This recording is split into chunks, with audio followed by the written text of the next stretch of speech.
Stop being too friendly. You ever sit alone, wondering why people don't respect you, why they walk all over you, lie to your face, take your kindness as weakness, and disappear when you need them the most? That's because you've spent your life trying to be the nice guy, trying to please everyone, trying to keep peace while burning yourself down. Let me tell you something brutal. Life doesn't reward the overly friendly. Life punishes the man who puts everyone before himself. Being too friendly doesn't make you noble. It makes you forgettable. People remember strength. They respect boundaries. When you give too much of yourself, people start expecting it, not appreciating it. Stop letting people disrespect your time, your energy, your loyalty. Stand up, not with a smile, but with fire in your eyes. The world isn't waiting for another friendly face.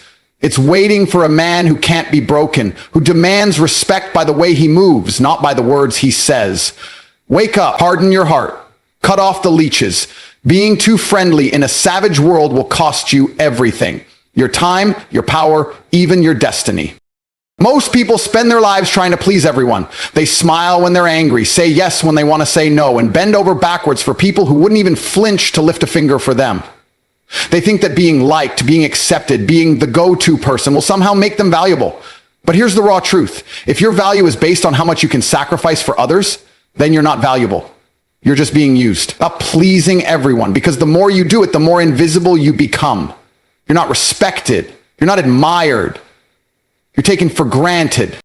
Every second you give to someone who doesn't deserve it is a second you steal from your future. Your time is the most precious currency you have. It's the one thing you can't get back. You can earn more money, build more strength, gain more knowledge, but you will never get back the time you waste trying to impress people who don't even care. The harsh reality is most people only care about you when it benefits them. The moment you stop serving their needs, they vanish. They don't care how kind you are, they care how useful you are. You have to start treating your time like a king treats his crown, untouchable to those who haven't earned it. You weren't put here to be a puppet for everyone else's comfort. You have a mission, a fire inside you, a life to build, a legacy to leave. And every time you let someone guilt you into doing something you don't want to do, every time you break your own boundaries to make someone else comfortable, you step further away from the person you were born to be. People will call you selfish. They'll say you've changed. Good. That means you're finally doing something right. That means you've started to wake up. Because the truth is, trying to be everyone's hero will turn you into your own villain. You'll drain yourself. You'll destroy your mental peace. You'll look in the mirror and not even recognize the person staring back. All because you were too afraid to say one powerful word. No is not an insult. It's a shield. It's how you protect your energy. It's how you preserve your ambition, your goals, your sanity. If someone gets offended because you chose to prioritize yourself, that's not your problem. That's their entitlement. You don't owe anyone access to your time just because they expect it. You owe yourself the discipline to protect your time, your focus, and your peace.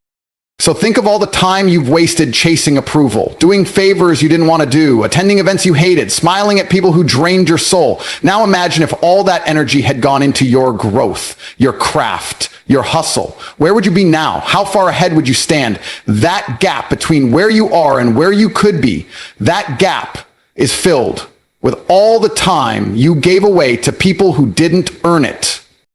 The moment you realize your time has value, your entire life changes. You stop entertaining fake friendships. You stop getting involved in drama. You stop trying to explain yourself to people who have already made up their minds. You move with purpose. You walk with clarity. You build without distraction. And suddenly the same people who used to overlook you start watching you. The same ones who took advantage now wonder why you're distant. That's power. Not in shouting or showing off, but in silence, discipline, and results. Stop pleasing everyone, because if you try to make everyone happy, you'll end up miserable. People will always want more, expect more, take more until you have nothing left. Please the person in the mirror first. Be loyal to your own vision before bending to someone else's. Your time is your life in motion. Guard it like your future depends on it, because it does. Kindness is a beautiful thing. It's rare, powerful, and can change lives. But when kindness has no boundaries, when it's given endlessly without thought or self-respect, it stops being a strength. It becomes a curse. Too many people confuse being kind with being a doormat. They give and give and give until there's nothing left of them but exhaustion, bitterness, and quiet resentment. They think saying yes to everyone makes them good people, but being kind without limits doesn't make you a hero, it makes you a target. When you live without boundaries, you teach people how to treat you, and the message they receive is simple. You can walk all over me. I'll tolerate your disrespect. I'll absorb your chaos. I'll stretch myself thin so you can be comfortable. That's not kindness. That's self-betrayal. It's giving pieces of yourself away to people who don't deserve them and then wondering why you feel drained, anxious, and invisible. There's a cost to being too available, too generous, too forgiving. And that cost is your peace, your energy, and eventually, your sense of identity. You see, real kindness comes from strength, not weakness. It means you choose to be good, not because you're afraid of conflict, but because you have self-control. But if your kindness is driven by fear, fear of being disliked, fear of rejection, fear of confrontation, then it's not kindness. It's fear in disguise. And people can smell that. The world tests limits. When you don't enforce them, people push further. Not because they're evil, but because you've shown them there are no consequences. You think they'll respect your sacrifice, but all they see is permission to keep taking. There comes a point where you have to ask yourself, what am I tolerating? Who am I constantly forgiving, constantly explaining myself to, constantly chasing? Because if your kindness is costing you your mental health, your goals, your time, then it's not kindness anymore. It's self-destruction.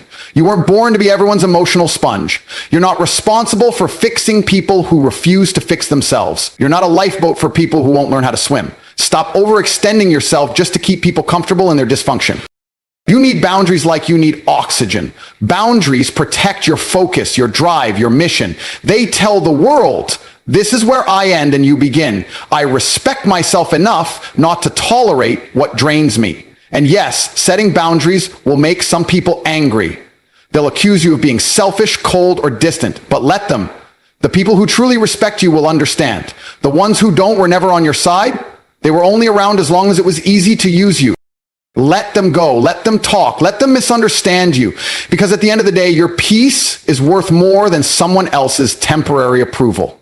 You can't keep watering dead plants. You can't keep pouring from an empty cup. And you sure as hell can't build an empire while carrying the weight of everyone else's laziness, guilt, or emotional baggage. Protect your energy like it's your empire. Because it is. Every time you say no to something that doesn't serve you, you say yes to your purpose. Every time you enforce a boundary, you reclaim a piece of yourself. You don't owe everyone access to you. You don't need to explain why you're unavailable, why you're focused, why you're done babysitting adults. You've got one life. And if you spend it trying to keep everyone happy, you'll end up broken, resentful, and wondering what happened to your dreams. Kindness without limits teaches people to devalue you. Respect without boundaries becomes permission for disrespect. And love, when given without self-respect, turns into pain. You deserve to be kind, but not at the cost of your strength. You deserve to be generous, but not at the expense of your sanity. Set boundaries, speak up, walk away when necessary, be kind, fiercely, wisely, and with standards. Because when you protect yourself, your kindness finally becomes what it was meant to be, a gift. Not a burden. From the moment we're young, we're told to be nice, to be liked, to make friends, to get along, to fit in. And slowly, without even realizing it, we start shaping our entire identity around approval. We change how we talk, how we dress, what we believe, just to be accepted. But here's the truth. Most people are too afraid to say, being liked doesn't make you powerful. Being liked doesn't build empires. Being liked won't protect you when life turns savage. Respect is what matters. Respect is what lasts. And respect doesn't come from being liked. It comes from having control. The world doesn't hand over power to the most liked person in the room. It hands it to the most disciplined, the most focused, the one who's willing to stand alone when everyone else folds. You can be the nicest person alive, but if people don't respect you, they will overlook you, ignore you, and take you for granted. They'll smile in your face and walk all over you behind your back. But when you command respect, not through fear, but through presence, the game changes. People move differently around you. They think twice before crossing your line, not because they're scared, but because they know who you are and what you stand for. The problem with being obsessed with being liked is that it makes you weak. It makes you say yes when you want to say no. It makes you agree when you know it's wrong. It makes you seek validation from people who don't even respect themselves. And once you give people the power to decide your worth, they will never stop using it. You'll constantly perform, constantly explain yourself, constantly play a character, and all for what? A smile? A compliment, a pat on the back from someone who wouldn't help you up if you fell? Being respected means drawing a line. It means showing people that your standards are non-negotiable, that you don't beg, you don't chase, and you sure as hell don't tolerate nonsense. It means being real, even when it's uncomfortable. It means telling the truth, even if it's not popular. And yes, it means that not everyone will like you. But that's the point. You're not here to be liked.